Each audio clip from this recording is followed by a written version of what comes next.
Hello mga ka-SAAS, kitang-kita nga na close talaga si Daniel Padilla at Dr. Ivy. Nakaka-good vibes ang kanilang biruan sa video na ipinost nga ni Dr. Ivy sa kanyang Ivy Clinic Instagram. Pagka-uwi pala ni Daniel Padilla galing sa shooting ng Incognito, dumiretso na pala ito kay Dr. Ivy para magpaayos ng kanyang mga open pores mula sa 2 linggo ng haragan sa shooting. Sa caption ng Dr. Ivy IG account, David Supremo DP at Ivy Ford straight from the airport. His first stop is at the Ivy Clinic for his much-needed gentle laser pore treatment. So ayun na nga at nakita natin na ipinost na nga ni Dr. Ivy ang video kung saan nga ay nagdiretso pala sa Ivy Clinic itong si Daniel.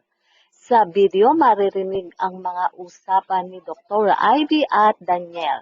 Natawag pa ngang direct ni Daniel si Dr. at sinabi nga ni Daniel na siya ay galing sa project. At dito maririnig din na binati ni Daniel si Doktora ng happy birthday. Bago pa nga maidaos ang birthday party ni Doktora, ay nauna nang batiin ito ni Daniel.